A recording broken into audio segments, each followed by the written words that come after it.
The grey silk of the cheongsam was worn thin at the collar, a familiar weight against my skin. It had been her mother's, just like the job, the cast iron pans, and the silence of the men who filed in for supper. For a week, she had moved through the ranch cookhouse like a ghost, measuring rice and chopping cured pork with her mother's cleaver, her every motion an echo of the woman who was gone. The men ate what she cooked, but their eyes slid past her as if she were a fixture, a piece of equipment that had been replaced. She was 24 years old, and in the vast, dust-choked expanse of the Nevada Territory in 1878, she was utterly alone. The rancher, Arthur Vance, was a man carved from the unforgiving landscape itself. He was tall and weathered, with eyes the color of a winter sky that missed nothing. He said little, which somehow made the silence in the room heavier. Each evening, he would take his plate, nod once in her general direction, a gesture of acknowledgement for the food, not the person, and retreat to his table by the window. His golden retriever, a big, friendly animal named Rusty, would settle at his feet, the dog's quiet contentment the only spot of ease in the tense room. Mai understood the arrangement. She was a necessity, like a good saddle or a sharp axe. Her mother, with her quiet dignity and decades of practice, had earned a measure of respect. Mai had inherited only the obligation. The first days blurred into a routine of smoke and steam. She rose before the sun, stoking the great iron stove that was the heart of the cookhouse. She kneaded bread, her knuckles aching with the unfamiliar labor. Her mother had made it look effortless, a dance of flour and water. For Mai, it was a battle. She followed the recipes she knew by heart, the ones her mother had whispered to her in their small room behind the kitchen, her voice a fragile thread against the persistent wind. The food was good. It was nourishing. But it was not her mother's. The men ate, their jaws working, their gazes fixed on their plates. No one complained, but no one offered a word of praise either. It was a paid transaction. Nothing more. One evening, a lanky ranch hand named Jed, whose face was a permanent sneer, pushed his plate away with half a biscuit still on it. He didn't say a word, but the scrape of the tin against the rough-hewn table was louder than a shout. The other men glanced at him, then at Mai. She stood by the stove, her hands wrapped in her apron, her spine straight. She did not look at him. She looked at the wall just past his head, her expression as smooth and unreadable as polished stone. She had learned that from her mother, too. Never let them see the tremor in your hands. Later that night, as she was scrubbing the last of the grease from a skillet, Arthur Vance entered the cookhouse. Rusty trotted ahead of him, tail wagging, and nudged his wet nose into her hand. Mai startled, dropping the rag into the soapy water. The dog was the only creature on the entire ranch who had offered her any kindness. She stroked his soft head, the simple contact a balm to her frayed nerves. "The men are accustomed to your mother's cooking," Arthur said, his voice a low rumble. It wasn't an accusation, but it wasn't a comfort, either. It was a statement of fact. "I am doing my best," Mai replied, her voice softer than she intended. She kept her eyes on the dog. "I know," he said. He stood there for a long moment, watching her. "The supply wagon from Carson City is late. We're running low on flour and salt pork." This was new information. Her mother had managed the stores with meticulous care, but Mai had been so focused on getting through each meal that she hadn't taken a full inventory. A cold knot formed in her stomach. "How low?" "3 days' worth. Maybe 4, if you're careful." Therefore, the weight on her shoulders doubled. It was not just about winning the men's approval anymore. It was about survival. If she failed, 20 men would go hungry.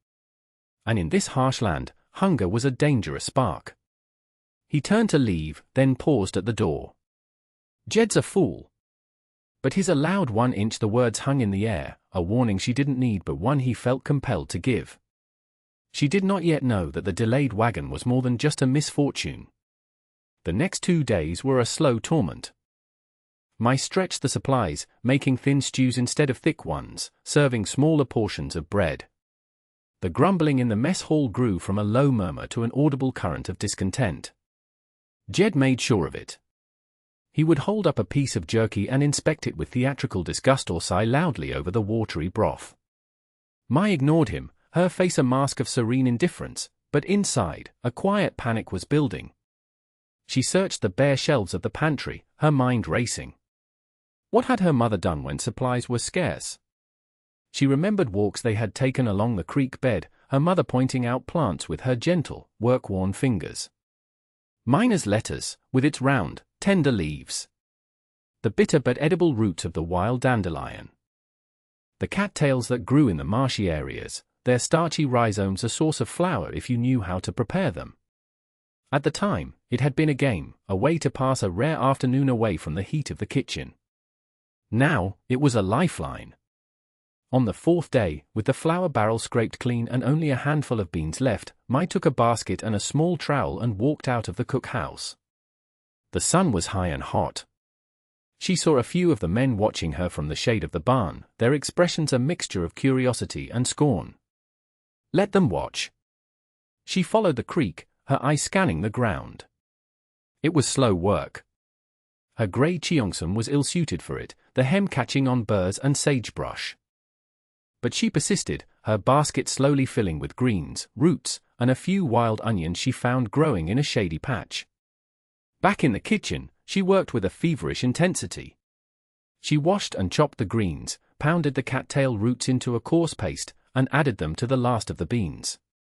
She seasoned the stew with the wild onions and the precious remaining salt. The aroma that filled the cookhouse was unfamiliar, earthy, and surprisingly rich. When the dinner bell rang, the men filed in, their faces grim. Jed smirked when he saw the strange green concoction in the pot. "What's this then?" he drawled, loud enough for everyone to hear. "Eating weeds now?" Mai didn't answer. She simply began to ladle the stew onto the tin plates. The men hesitated. Then, one of the older hands, a man named Ben, shrugged and took his plate. He took a tentative bite. His eyebrows shot up. He took another, larger bite. Slowly, the other men followed suit. A grudging silence fell over the room, broken only by the sound of spoons scraping against tin. It wasn't her mother's cooking, but it was hot, it was filling, and it was far better than they had expected. Jed was the last to eat. He chewed his first mouthful slowly, his face a mask of conflicted surprise. He didn't say a word, but he cleaned his plate. Just as the men were finishing, Arthur Vance walked in. He looked at the empty pot, then at the men. He ladled the last of the stew onto his own plate and ate it standing by the stove. He looked directly at Mai, and for the first time, his gaze held something more than simple assessment. It was a flicker of respect. "Good work," he said, his voice clear and steady. He turned his gaze on Jed. "We eat what's put in front of us on this ranch. If it's not to your liking, the road to Virginia City is that way." Jed's face turned a dull red. He looked down at his empty plate and mumbled something under his breath. The challenge was over. Mai had held her ground, and the rancher had backed her? A small, tight knot of fear in her chest began to loosen. But as the men filed out, a rider galloped into the yard, his horse lathered and breathing hard. It was the driver of the supply wagon, and the news he brought would make the problem of an empty pantry seem trivial.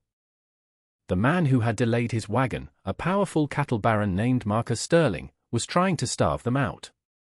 That night, the cookhouse was quiet again, but it was a different kind of silence. The tension was gone, replaced by a shared uncertainty. Mai sat at one of the long tables, mending a tear in her apron, her mind replaying the rider's words. Sterling owned the main freight company.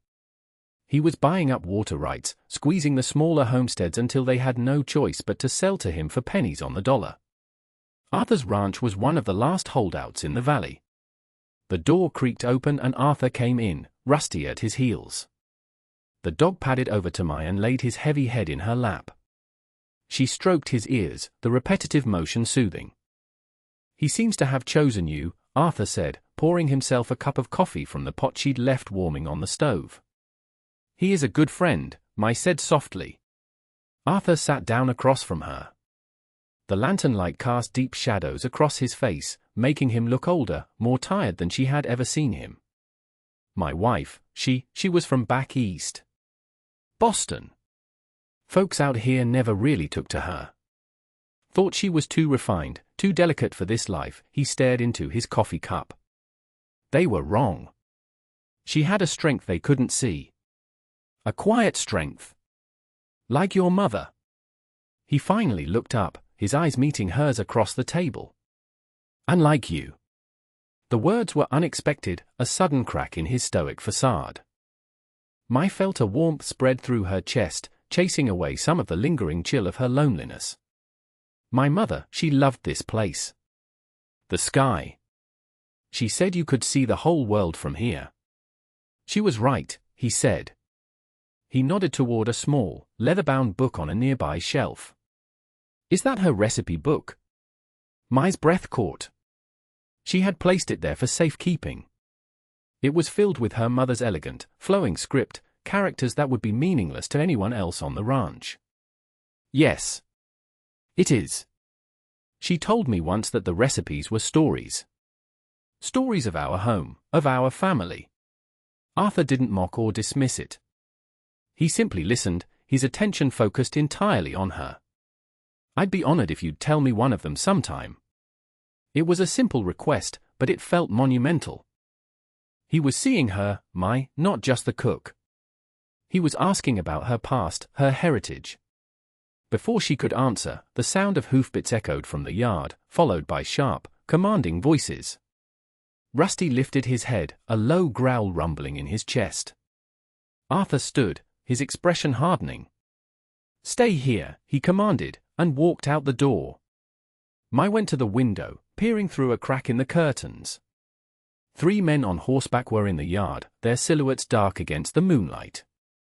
The man in the center was large and dressed in a fine coat that seemed out of place on the dusty ranch. He dismounted with an air of ownership, his voice smooth and condescending as he spoke to Arthur. She recognized the name from the wagon driver's report. Marcus Sterling. Vance, Sterling said, his voice carrying on the still night air. I was in the area. Thought I'd save you the trouble of riding into town to accept my offer. The answer is no, Sterling. Arthur's voice was flat, cold as iron. It was no last month, and it's no now. Sterling chuckled, a low, unpleasant sound. A man has to be practical. Drought's coming. Supplies get lost. Good help is hard to find, he gestured vaguely toward the cookhouse. I hear you're even having trouble in the kitchen. Forced to rely on foreign charity. The insult was a physical blow. Mai flinched back from the window, her hands clenched into fists. It wasn't just about the land anymore. Sterling was attacking Arthur's judgment, his ability to run his own ranch, and her right to even be there. Mai is the best cook in this valley, Arthur said, his voice dangerously quiet. And this ranch is not for sale. A shame, Sterling said, swinging back into his saddle. Things have a way of getting worse before they get better. Accidents happen. Fires start. A man alone has a hard time protecting what's his. It was a clear threat. Sterling and his men turned their horses and rode out, leaving a heavy silence behind them. Arthur stood alone in the yard for a long time, a solitary figure under the vast, starry sky. When he finally came back inside, his face was grim. He didn't have to say anything. Mai knew that by refusing Sterling, he had chosen a fight he might not be able to win. He had defended her honor and, in doing so, had placed his entire world, and everyone in it, directly in the path of a ruthless man. The choice had been made. Now, they would all have to live with the consequences. The 6 months that followed were a long, hard winter, both in weather and in spirit. Sterling was true to his word. The ranch became an island. Shipments of grain were accidentally rerouted. A deal for winter hay fell through at the last minute with no explanation. Whispers in town painted Arthur Vance as a stubborn fool, a man heading for ruin.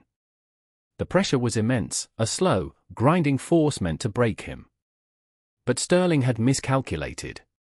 He had assumed Arthur was alone. He hadn't counted on Mai.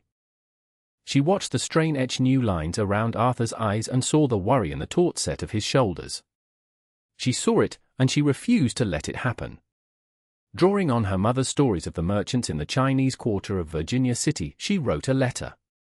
She asked one of the few ranch hands still loyal enough to make the treacherous ride to deliver it. It was a gamble, a plea for help sent into the unknown. 2 weeks later, a heavy wagon, larger and sturdier than the one Sterling's company used, rolled into the ranch yard. It was driven by a stern-faced Chinese man named Mr. Chen, a merchant who had known Mai's father years ago on the railroad. The wagon was loaded with rice, salted fish, dried mushrooms, barrels of soy sauce, and everything else they needed not just to survive, but to thrive. Mr. Chen had established a new supply line, bypassing Sterling's network entirely, a route built on old loyalties and shared heritage, things Sterling, with all his money, could not understand or control. The arrival of that wagon was a turning point. It was food, yes, but it was also a symbol. It was a declaration that the Vance Ranch would not be starved into submission. Mai's quiet resourcefulness had done what Arthur's brute force could not. She managed the new supplies with an iron will, her kitchen becoming the warm, beating heart of their resistance. The meals she cooked that winter were a defiant celebration. The men, who had once eyed her with suspicion, now looked at her with a deep, abiding respect. Even Jed, humbled by the turn of events, began leaving polished apples on the kitchen windowsill as a silent apology and a token of his esteem. As the snows began to melt, word came on the telegraph wire. The railroad was pushing a new spur line through the north end of the valley.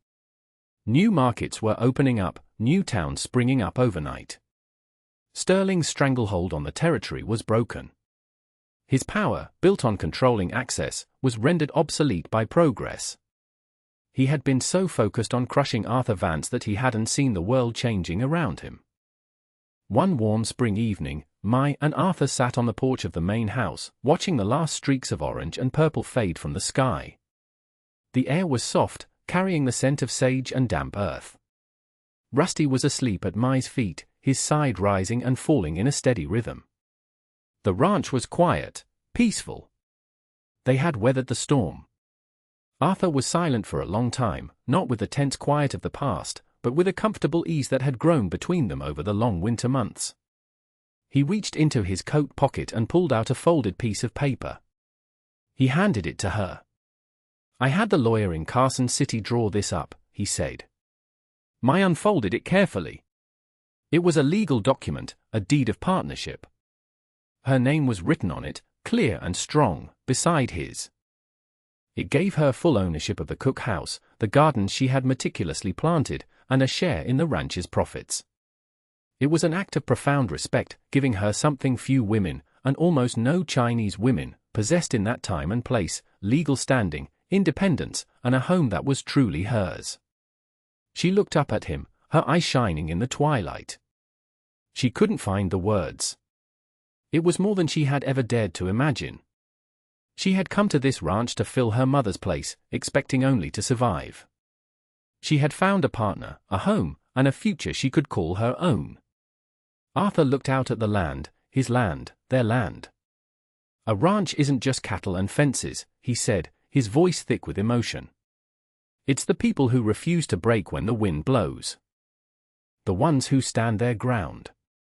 You did that, Mai. You saved this place." Mai folded the paper and held it to her chest.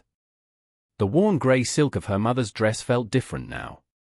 It was no longer a reminder of what she had lost, but a testament to the strength she had found within herself. She looked at the strong, quiet man beside her, at the loyal dog at her feet, and at the vast, peaceful valley spread before them. She was no longer a ghost in her mother's kitchen. She was home. And that brings us to the end of this one. If you stayed with me all the way through, thank you. Stories like this one only get told because folks like you sit down and listen. If you liked what you heard, go ahead and hit that like button. And if you want more stories from the old frontier, subscribe so you don't miss the next one. Until then, take care of yourself, and thanks again for being here.